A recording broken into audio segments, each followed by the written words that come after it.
Amen. Amen. Il testo da cui voglio partire, la predica di questa sera, si trova nel Vangelo secondo Luca, il capitolo 11, il versetto 1. Sicuramente adesso sarà messo qua, se volete leggere lì, dice così. Gesù si trovava in un certo luogo a pregare e quando ebbe finito, uno dei suoi discepoli gli disse: Signore, insegnaci a pregare, come anche Giovanni ha insegnato ai suoi discepoli. Amen. Bene, questa sera voglio parlarvi di preghiera e non penso che sia un caso che Dio mi abbia dato questa parola proprio siccome domani comincerà il nostro proposito di preghiera. Penso che Dio voglia prepararci per questi 21 giorni di proposito di preghiera, evidenziando quanto è importante la preghiera. La preghiera è un tema abbastanza grande, esteso nella Bibbia e non sarà per me possibile questa sera parlare di tutti i punti che ci sono nella preghiera, perché la preghiera include varie cose. C'è la preghiera per noi, c'è la preghiera per gli altri, c'è la preghiera come ringraziamento, c'è la preghiera confessare peccati, c'è la preghiera come adorazione, c'è la preghiera privata, c'è la preghiera pubblica, c'è la preghiera non esaudita, c'è quanto tempo pregare, quante volte pregare, cioè è un tema gigantesco, nel senso, se toccassi tutti i punti ne risulterebbe una predica molto, superficiale, perché non riusciremo ad andare in profondità di questi temi. Quindi io parlerò di alcune cose che Dio ha messo nel mio cuore e che sorgeranno, spontanei dai testi che citerò. Detto questo, iniziamo subito. Ok, nel testo che abbiamo letto così: Gesù si trovava in un certo luogo a pregare. E questo è il primo punto importantissimo di cui dobbiamo parlare questa sera. Ossia, Gesù pregava. Sì, Gesù pregava. Gesù era 100% Dio e 100% uomo. La sua parte divina sicuramente non aveva bisogno di preghiera, ma la sua parte umana, siccome era 100% uomo, non solo aveva bisogno di pregare, ma dipendeva dalla preghiera. E noi più e più volte troviamo nella Bibbia episodi in cui Gesù va a pregare. Gesù è il nostro modello da seguire, il nostro esempio. Tutto ciò che Gesù ha fatto, in tutto ciò che Gesù ha fatto, ha messo se stesso come esempio. E ha detto: seguitemi. E questo seguitemi significa anche seguire le sue orme, camminare come egli camminò.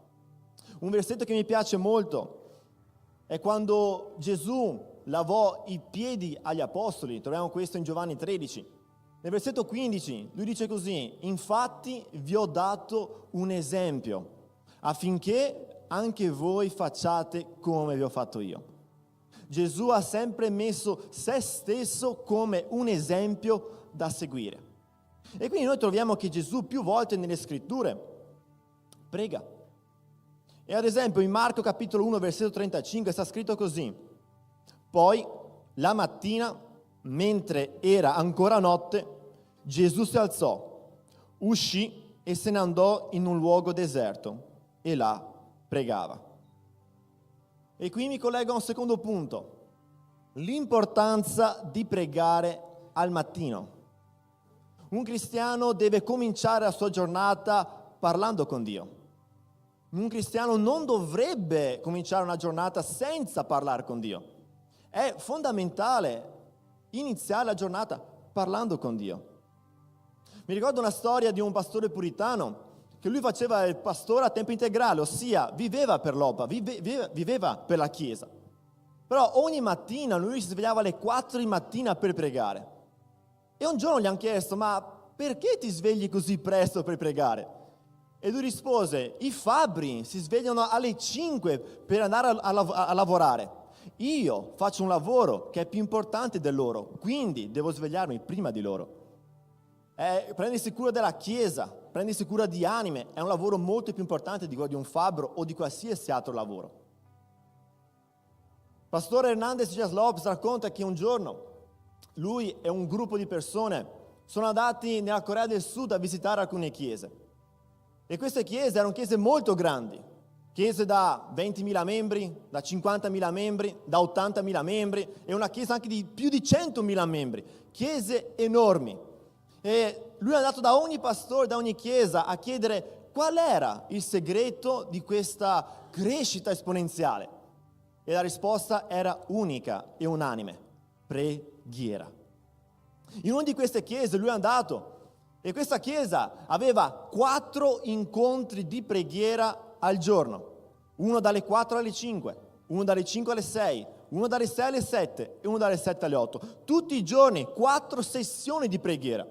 E lui e il suo gruppo è andato nella sessione dalle 5 alle 6. E lui racconta che è andato là, era ancora buio e il parcheggio della chiesa era già pieno. E trovai persone in mezzo alla strada che correvano con la Bibbia in mano per correre dentro il locale di culto. Quando lui è entrato dentro la chiesa era super mega piena. E lui si è messo a contare che davanti al pulpito, per terra, siccome non c'erano più posti a sedere, c'erano più di 80 persone.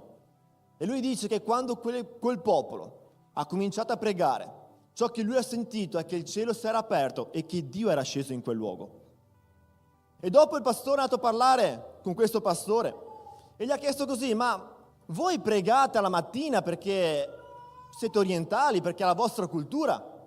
E il pastore ha risposto: no signore, dove in tutto il mondo le persone si alzano la mattina per guadagnare soldi, noi ci alziamo per pregare perché Dio è priorità nella nostra vita. Quindi pregare al mattino significa mettere Dio al primo posto. Un cristiano non dovrebbe cominciare una giornata senza pregare, perché Dio deve essere al primo posto. Se vogliamo imparare da Gesù, che è il nostro esempio, Gesù pregava al mattino. Quando era ancora notte, lui usciva e andava a pregare. Quindi è fondamentale pregare al mattino. Iniziare la giornata parlando con Dio. In Ebrei capitolo 5, versetto 7 sta scritto che Gesù nei giorni della sua carne, con alte grida e con lacrime, egli offrì preghiere e suppliche a colui che poteva salvarlo dalla morte ed è stato esaudito per la sua pietà.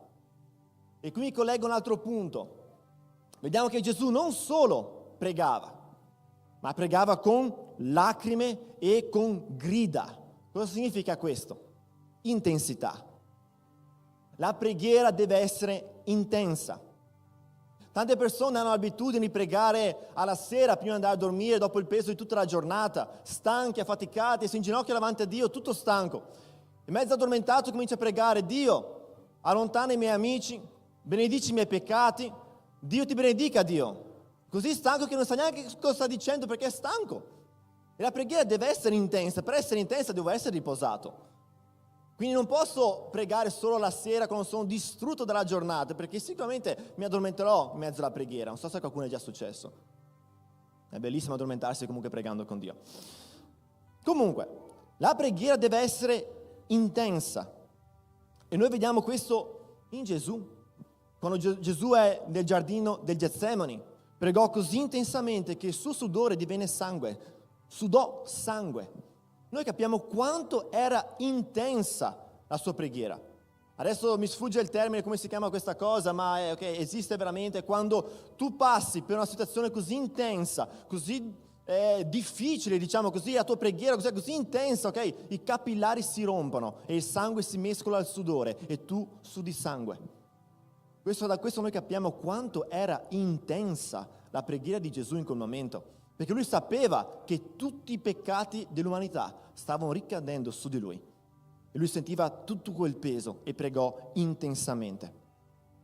C'è un altro pastore famoso che mi piace molto, sempre il puritano, che quando lui morì e stavano preparando il corpo per la sepoltura, videro che le sue ginocchia erano come quelle di un cammello, descrivono. Compito per casa, vai su Google e cerca ginocchia di un cammello. Sono orribili. Perché il cammello passa molto tempo appoggiato sulle ginocchia e sono rovinate, piene di calli. E le sue ginocchia erano così, e le persone si sono chieste, ma perché è così brutto il ginocchio di questo pastore? Sono andati a casa di questo pastore, hanno trovato che vicino al suo letto, nel luogo dove pregava, dove lui appoggiava le ginocchia, c'era un solco. Il pavimento era abbassato dall'intensità con cui lui strofinava le ginocchia per terra quando pregava. La preghiera deve essere intensa, deve essere vissuta. La Bibbia ci dice che il profeta Elia, l'apostolo Giacomo, nella sua lettera capitolo 5, versetto 17, dice che Elia era un uomo sottoposto alle nostre stesse passioni, ossia Elia era un uomo come me e te. Ok, era umano, totalmente umano, però dice così: e pregò intensamente che non piovesse e non piove sulla terra per 3 anni e 6 mesi. Versetto 18, pregò di nuovo e il cielo diede la pioggia e la terra produsse il suo frutto. Qua ci mostra che una preghiera intensa di un uomo ha fatto in modo che per 3 anni e 6 mesi non piovesse più in Israele. E poi, quando lui ha pregato di nuovo, il cielo si è aperto e la pioggia è scesa. E qua ci collega un altro punto, costanza. Perché noi vediamo che quando Elia sale sul monte Carmelo e comincia a pregare, disse al suo servo: sali sul monte e guardi verso il mare, e dice così: tornaci 7 volte.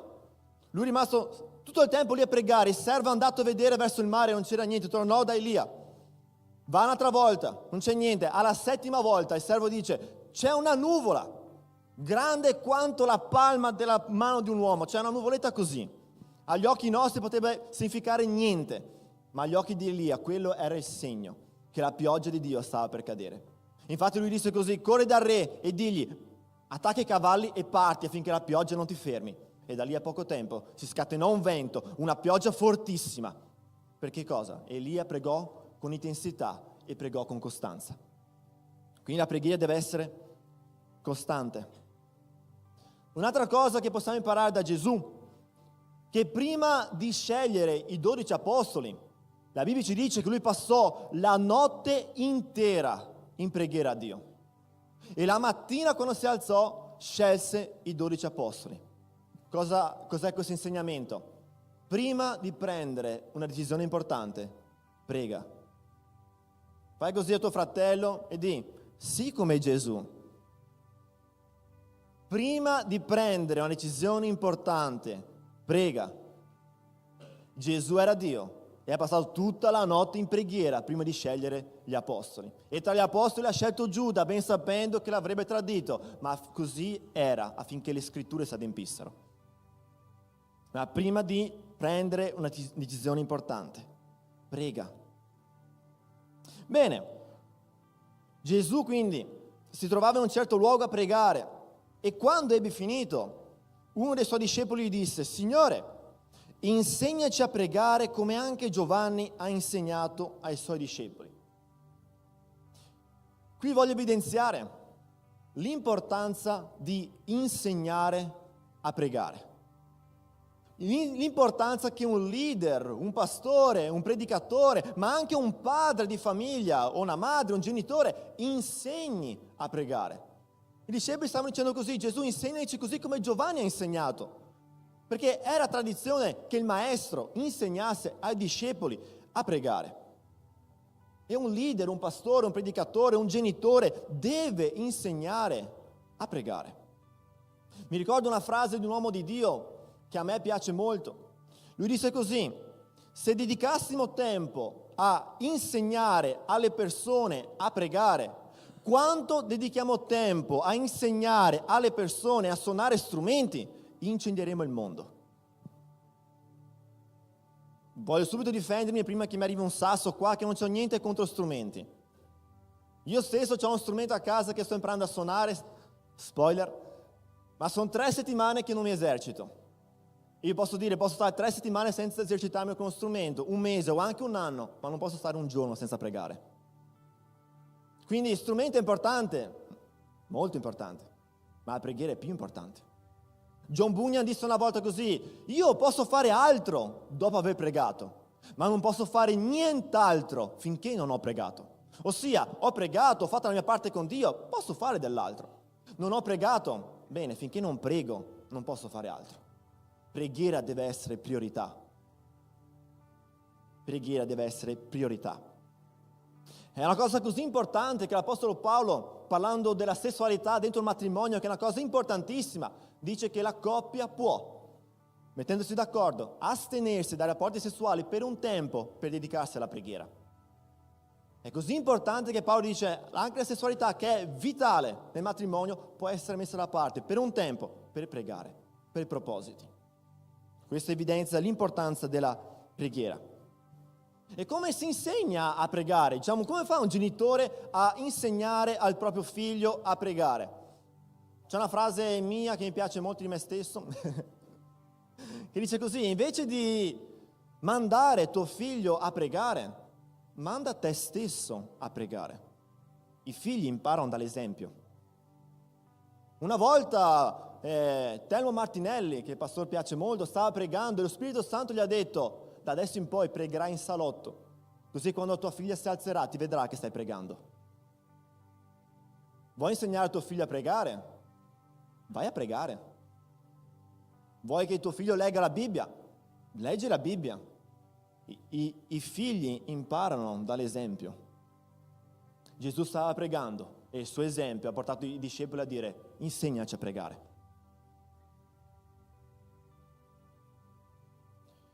Bene, tutto questo era una introduzione.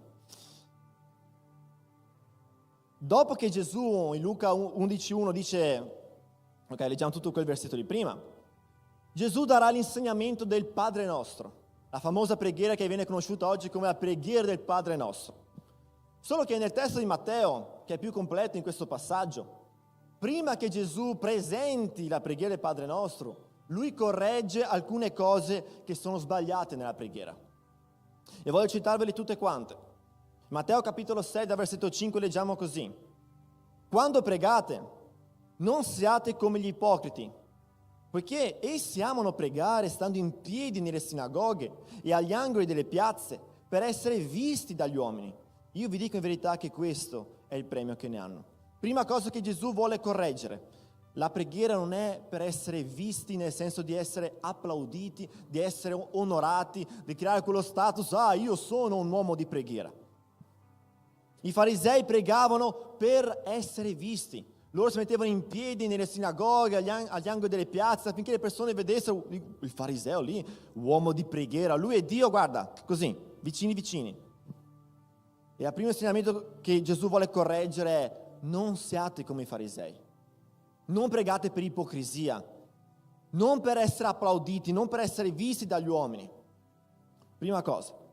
Seconda, versetto 6. Ma tu, quando preghi, entra nella tua cameretta e, chiusa la porta, rivolgi la preghiera al Padre tuo che è nel segreto, e il Padre tuo che vede nel segreto te ne darà la ricompensa. La preghiera è qualcosa di intimo, è nel segreto, è nell'intimità. Dio vuole intimità. E abbiamo letto qua nel testo che non solo Dio vede nel segreto, ma Dio è nel segreto. Preghiera non è monologo. Quando noi entriamo nella camera, chiudiamo la porta e cominciamo a parlare con Dio, non è monologo, non stiamo parlando con noi stessi, non siamo da soli in quel luogo, è un dialogo. Dio si fa presente in quel luogo. Noi parliamo e Dio ci risponde. Il suo Spirito Santo è con noi, ci convince di peccato, ci rivela scritture, ci fa capire cose. Quindi non è un monologo, la preghiera è un dialogo. Sono uscito dalla predica. Di nuovo. Potrei avere dell'acqua, per favore? Grazie. Bene. Versetto 7. Nel pregare non usate troppe parole come fanno i pagani, i quali pensano di essere esauditi per il gran numero delle loro parole. Pregare non è recitare una preghiera. Sono persone che pensano che se io dico 10 Padre Nostro, allora Dio mi esaudirà. Se aggiungo qualche Ave Maria, allora lì la gloria scenderà, veramente. Sono altri che pensano: se io dico 1000 volte dammi, Dio mi darà, perché ho detto 1000 volte dammi. Preghiera non è questo. Preghiera non è una recita, non è cercare di convincere Dio, ripetendo la stessa parola.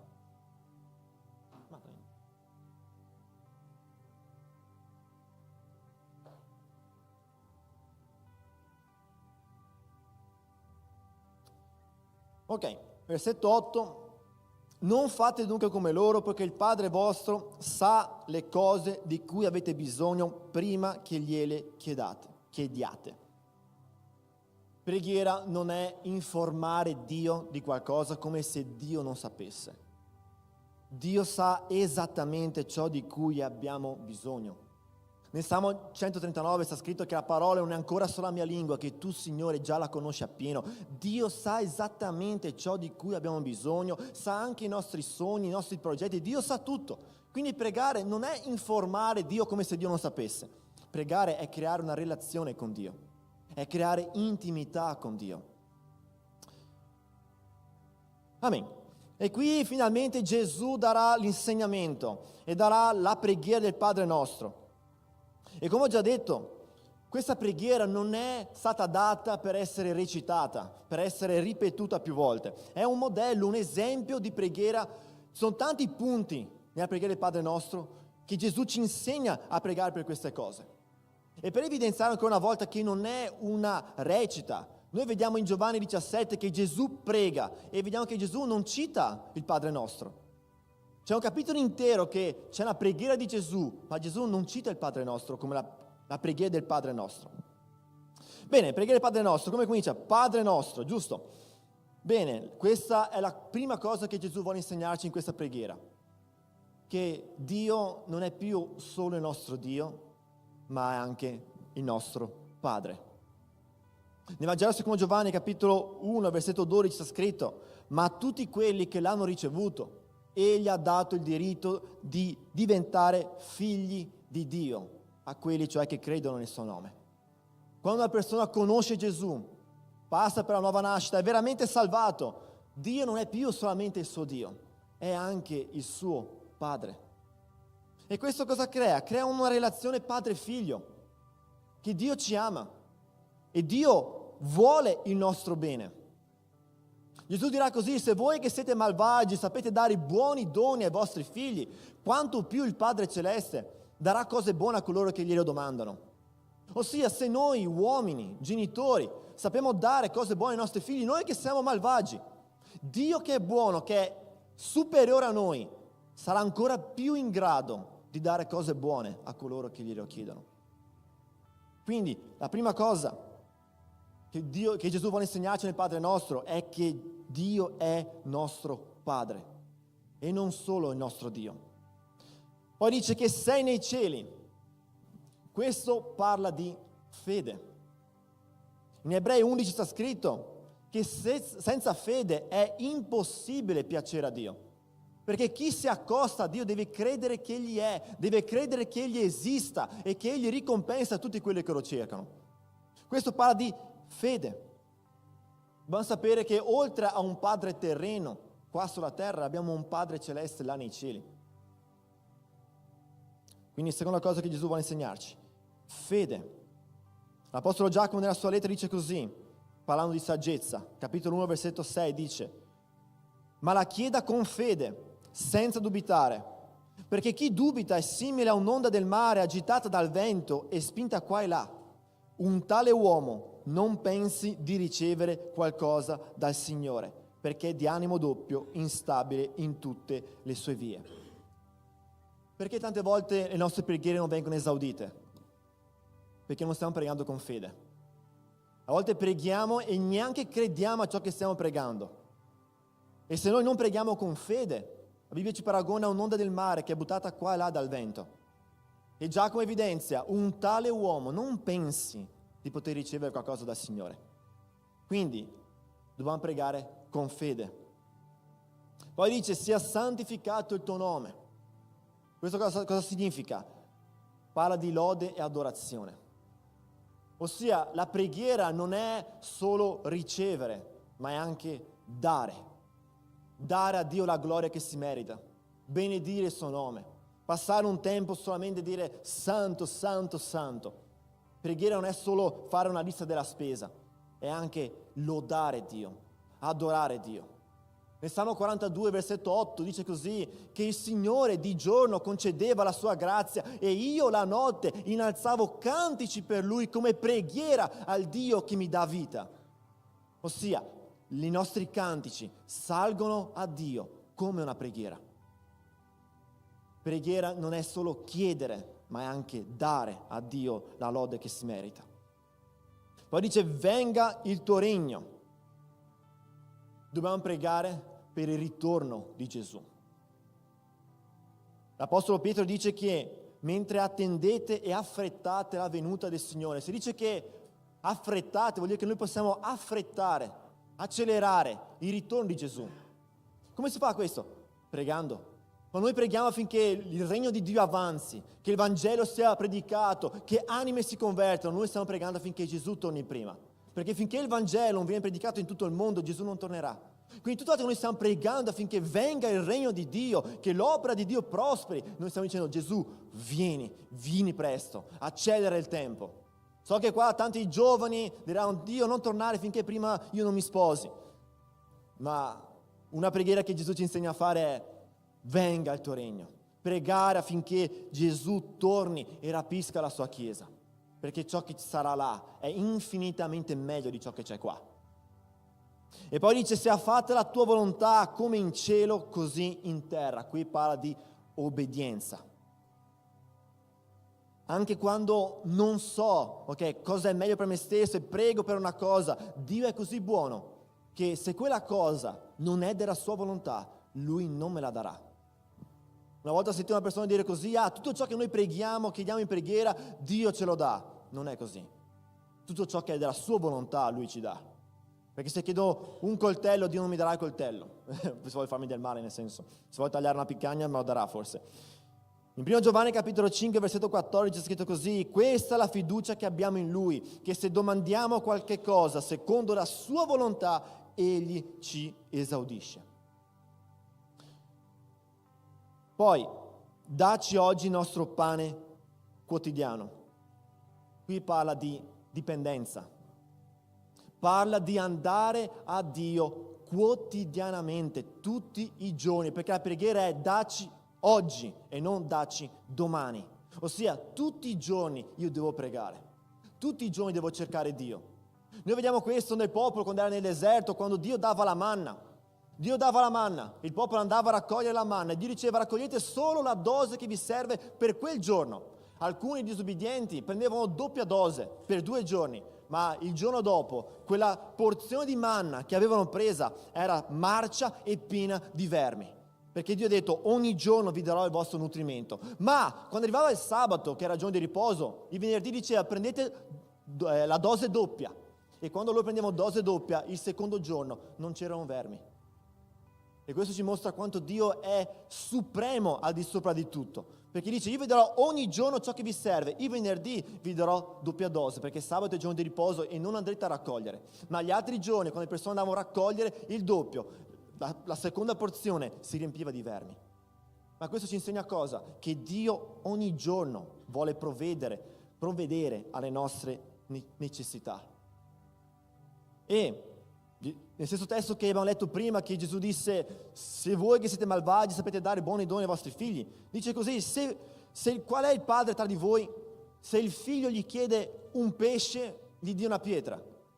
Se gli chiede un pane, una pietra, un pesce, un serpente, chiede un uovo, gli dia uno scorpione. Nessuno di noi dà cose malvagie ai nostri figli. Quanto più il Padre nostro celeste darà cose buone a noi e darà il nostro pane quotidiano. Però mi fa capire un'altra cosa, perché nello stesso testo, in Luca, Gesù dice così, che Lui darà lo Spirito Santo a coloro che glielo chiedono. Questo fa capire che Dio ogni giorno non vuole provvedere solo alle nostre necessità fisiche, ma anche alle nostre necessità spirituali. Perché non di solo pane vivrà l'uomo, ma di ogni parola che proviene dalla bocca di Dio. Ossia, ogni giorno noi mangiamo per nutrire il nostro corpo fisico e ogni giorno dobbiamo mangiare pane spirituale per nutrire il nostro corpo spirituale. E Dio non è interessato ad alimentarci solo nel naturale, ma anche nel spirituale. E allo stesso modo Dio non è interessato ad alimentarci solo nel spirituale, ma anche nel naturale. Entrambi. Dio vuole provvedere a noi ogni giorno.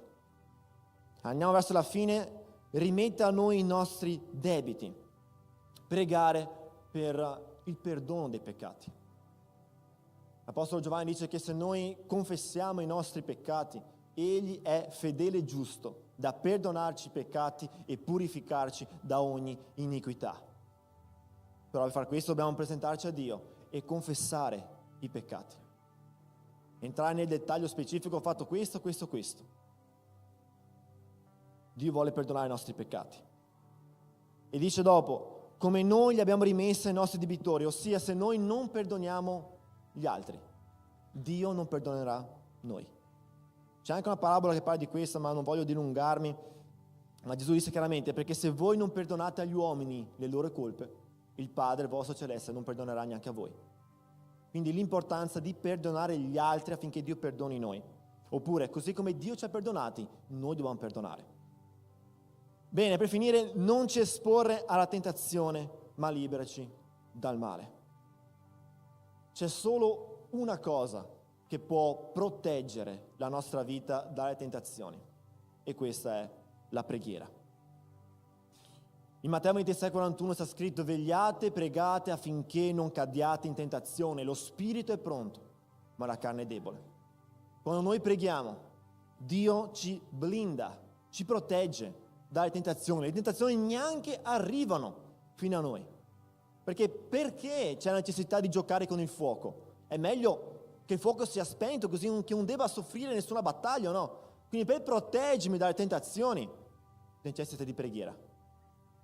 Più ho vita con Dio, più sarò protetto da ogni forma di tentazione. Amen? Tutto chiaro? Bene, questa è la preghiera del Padre nostro. Non è una recita, non deve essere recitata. È un modello che dobbiamo seguire. Ci sono tanti punti che dobbiamo mettere in pratica e Dio vuole che noi impariamo ad avere una intimità con Lui. Non bisogna andare a Dio solo quando abbiamo bisogno di qualcosa. Bisogna andare a Dio perché lo amiamo e lo desideriamo. Questa necessità di parlare con Lui ogni giorno.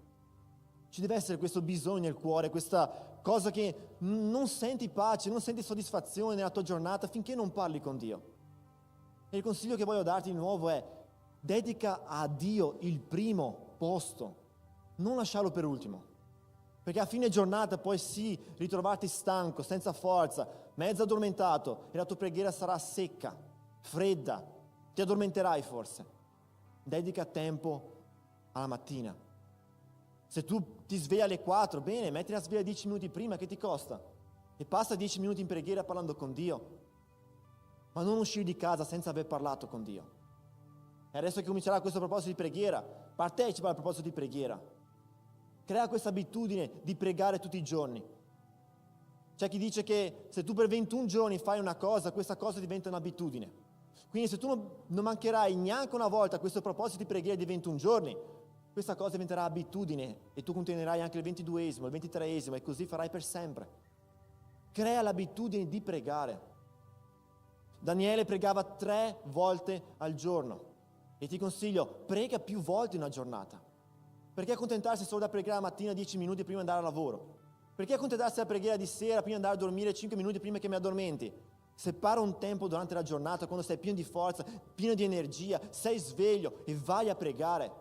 Vai a cercare Dio, vai a presentarsi davanti a Lui, a cercare la sua presenza, a piangere ai suoi piedi. La necessità più grande della Chiesa oggi è preghiera, mancanza di preghiera. Se noi pregassimo, se la Chiesa pregasse, incenderemo il mondo. Non c'è niente che può impedire l'agire di Dio per mezzo della preghiera dei suoi figli, dei suoi servi. Quindi impariamo a pregare, impariamo da Gesù e dal suo esempio, impariamo ad avere vita con Dio. Amen. Invito il gruppo di lode, ti invito anche ad alzarti in piedi.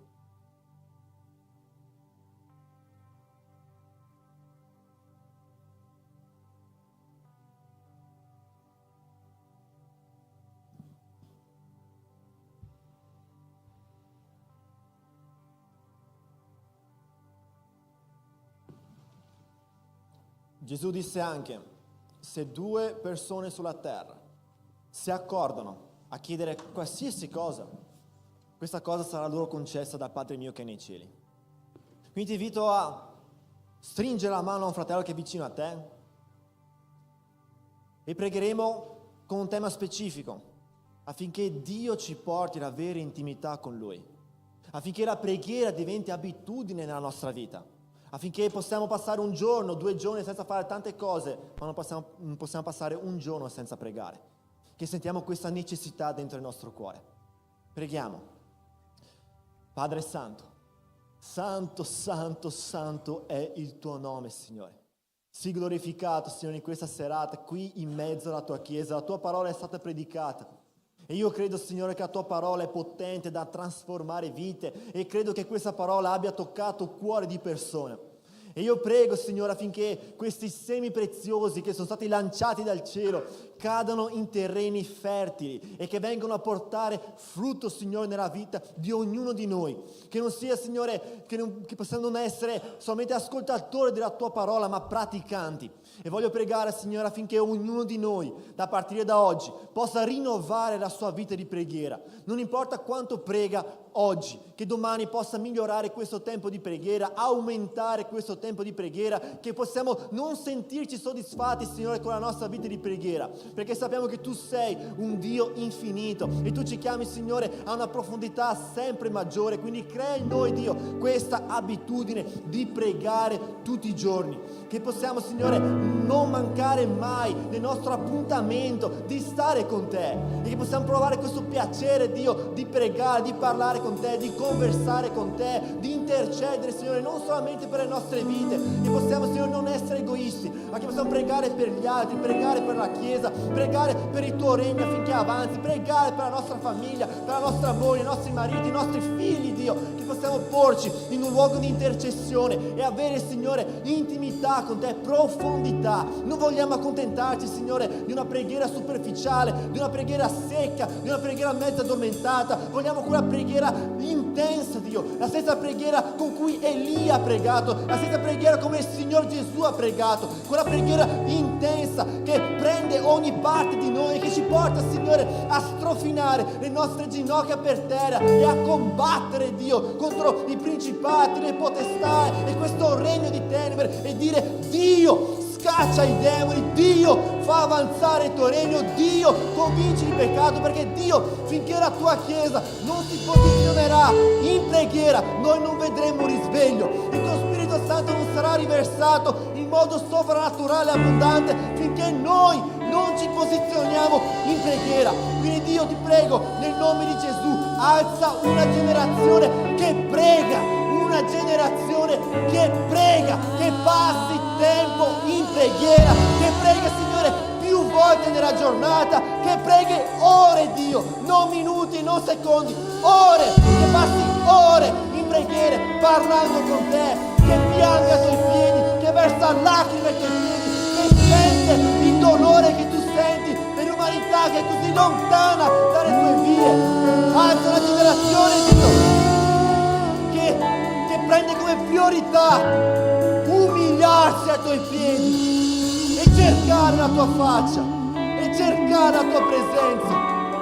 La tua parola ci dice che Giobbe, mentre pregava per i suoi amici, è stato benedetto lui. Quindi insegnaci a pregare per gli altri, insegnaci a intercedere per gli altri, a pregare per i nostri pastori che sono qui, che si adoperano per l'avanzamento del tuo regno, per pregare, Signore, per i leader in casa che si adoperano per l'avanzamento del tuo regno, per pregare, Signore, per le chiese di questa città affinché si uniscano e combattono insieme il buon combattimento, affinché, Signore, ogni muro di separazione che c'è tra le chiese sia abbattuto. E noi sappiamo, Dio, che un uomo non può fare questo, ma se la Chiesa si unisce e prega, il tuo Spirito Santo sarà riversato, convincerà di peccato e i pastori si riconosceranno che stanno combattendo tra di loro e la Chiesa non sta prosperando perché noi siamo così impegnati a guerreggiare tra di noi e il regno delle tenebre sta avanzando.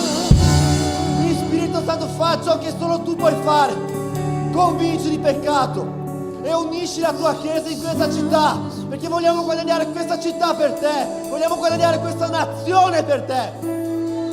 Il problema più grande, Signore, siamo noi stessi, è il nostro orgoglio, è il nostro io che ci impedisce di adoperarci con eccellenza per il tuo regno. Quindi prego, Dio, nel nome di Gesù, togli il nostro io, togli il nostro orgoglio, togli il nostro ego, che solo Gesù sia riconosciuto come l'unico degno di lode e di adorazione.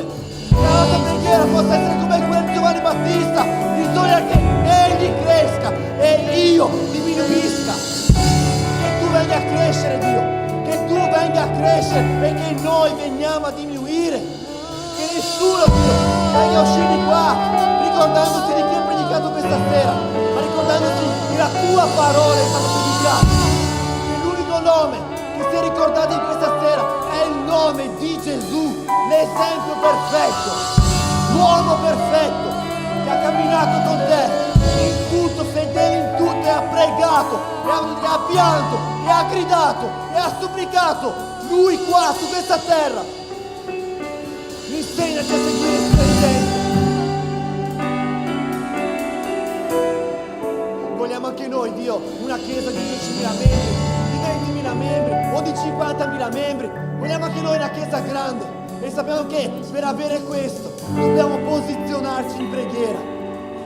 Quindi Dio, prostraci ai tuoi piedi, piega le nostre ginocchia e umiliaci alla tua presenza per cercare, Dio, di avere più intimità con te. È questo che ti prego, Dio, nel nome di Gesù. Amen.